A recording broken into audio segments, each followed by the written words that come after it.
'Cause night time is the one time I am happy. You see in my dreams you love. Teka, live na pala tayo. Sorry hindi ko tuloy na ituloy yung kanta nating In My Dreams. Mahalata na naman yung edad natin. Kasi nangungulit si Rene Almario ng RSA Aviary. Ano na naman daw ang matagal na niya itong tinatanong may kinalaman to sa mga budgie breeder. Alam ko si Geo Mini Aviary tsaka si Omrot Paos, ayan, mga budgie breeder yan. Pero ito namang si RSA, ang ang alam ko, exhibition Badgerigar at saka modern Badgerigar. Maaring si Geo Mini Aviary, baka yung tinatawag na talagang Badgerigar na yung size naman, yung sa wild. Ang gaganda rin ng mga ibon yan.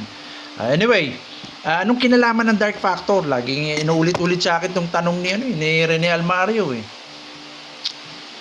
Sabi nung mga nagpapaliit daw ng ibon ang Dark Factor. Okay? So ngayon, sabi ni Rene, pre, yung huli mong vlog, may kinalaman na ba yan? Yung tungkol sa tanong ko. Eto na. Ayoko na. Napakinggan mo, ha? Pero bago yun. Ako'y medyo nagmamadali, kaya bago yun. Nagmamadali ako na maipakalat itong kaalaman na color genetics sa buong bansa. Bakit ako nagmamadali? Hindi ako mapakali. Parang feeling ko, anytime baka may lumabas na namang ibang mutation sa ibang bansa, maunahan na naman tayo. Alam mo yun? Yung parang, teka, lately wala akong naririnig, wala akong nakikita na pumuputok na parang may nakachempo o nakakita o nakapag-develop ng bagong mutation sa Pilipinas. Alam ko na itong color mutation or color genetics, mahalaga para bumili sa mata. So parang daw mapakali, nagmamadali ako. Kaya magpapasalamat tayo sa mga nagsishare ng mga vlogs natin. Ito yung masisipag mag-share Natutulungan tayo para maipakalat sa buong Pilipinas. Saludo ako sa inyo, tinutulungan nyo talaga ako, pati ang buong industriya. Ex-Formers Flock, sa mga Cavite groups, thank you. Si Omrot Paos, nagsishare din. Lalo na tong si Kingsman Aragon Bella. Alos bawat vlog to, iba-ibang bird groups. Natutuwa talaga ako. Salamat, Kingsman Aragon Bella. Rayaj Tayag Dagohoy. Ger Avery, Diego Silang. Ronaldo Tismo.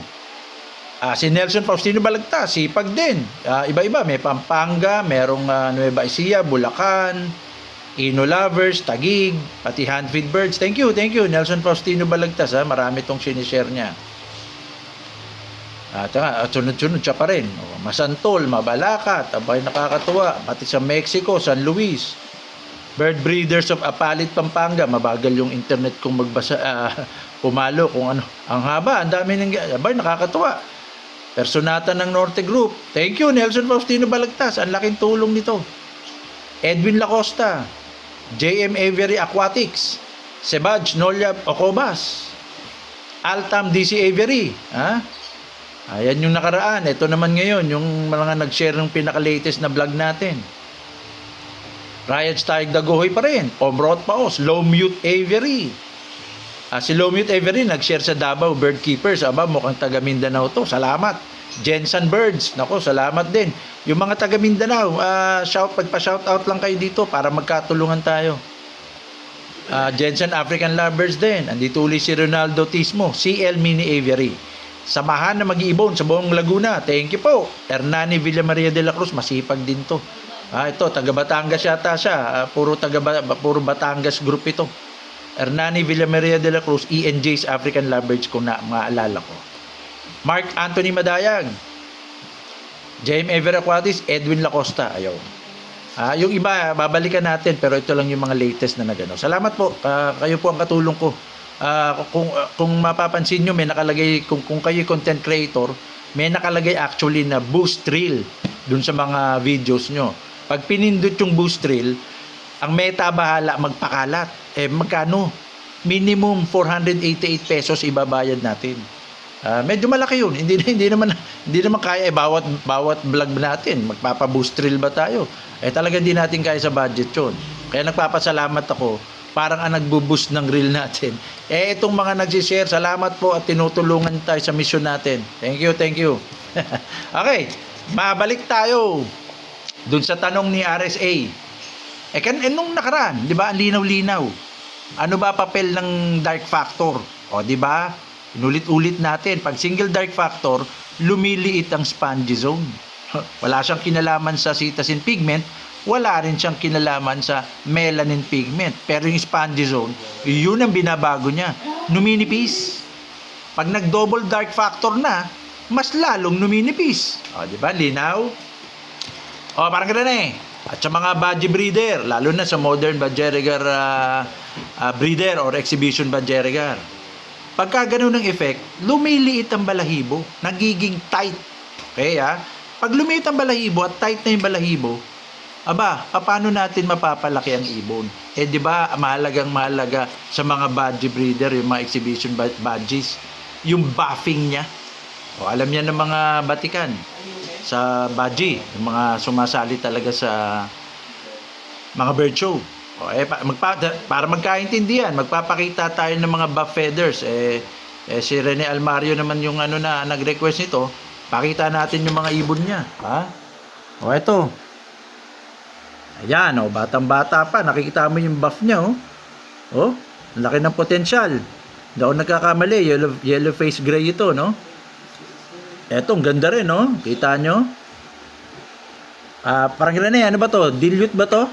Ha? Cinnamon dilute ba? Or medyo hindi ko mag-gets eh. Ikaw na bahala mag-ano sa akin. O, eto, mukhang halimaw, oh. Yellow face blue. Parang dark blue pa nga. Yellow face cobalt yata ito. Ha? O, kita mo, oh. Check. O. Tiningnan ka niyan, oh. Yun. Etong cinnamon ino. O, di ba? Usually, dapat to medyo maliit. Mukhang na-develop na niya. Tingnan mo naman yung pinaka, crown niya. Ha? O, yung mga greens niya. Okay? Ayan. Yang gray. Yang gray talaga medyo mahataw yan. Kadalasan nga ang gray or gray-green ang mga nananalo. O, hindi naman lahat pero kadalasan. Kasi medyo ang ganda ng buffing niya, ang ganda ng mga tayo. Ito parang violet. Ha? Medyo lumalaki na. Okay? Yun. Ito yung nasa niya. Yung mga nasa parang profile pic niya. Yun, di ba? Yun, no, halimaw na halimaw. Ha? Yan, batang-bata pa. Yung potensyal. Kay RSA Every, yun, no, di ba mukhang halimaw din? joke lang, parang Rene. Ay, nang gwapo. Anyway, paano mo mapapabap yung overall feather nung budgie? Kung lumiliit na nga yung spongy zone, liliit din yung feather. So, kahit na anong discarding gawin ng mga budgie breeder natin, pakain, mga vitamins, pakondisyon, talagang mahirapan. Dahil yung mismong genes, pinaliliit niya yung balahibo. Yung dark genes. Kaya nga sabi ko, baka may hindi pa siya nagre-reply. Sabi ko, magpakita ka nga ng mga dark green mo. Baka may olive green ka. Tingnan natin kung gaano ba kaliit. O baka may mauve ka rin. Malamang walang mga ganun. Kasi nga, tinatanggal na sa ibunan ng mga budgie breeder yung mga mauve, olive green, kung meron man, dark green. Kasi nga, lumiliit. Diba? So yun ang overall na sagot kung bakit kung nagtataka sila kahit anong gawin nila, hindi kumbaga hindi nakukuha yung potential na pang bird show talaga. Yung ganda ng mga feathers, yung buffing niya. So kahit anong gawin natin, yung talaga yung genes, yun ang papel ng dark gene. So sana po sa mga budgie breeder, luminaw yun. Ha? At kung may mga tanong pa, pati Violet, maaaring isunod natin yan. So magbigay lang kayo ng feedback. Sa mga budgie breeder, share nyo po ito sa iba't ibang groups nyo at mag-share na rin kayo ng mga ibon nyo. Mag-flex kayo. Para naman ang industriya din ng budgie o modern Budgerigar humataw din. Salamat po! Hasta la vista!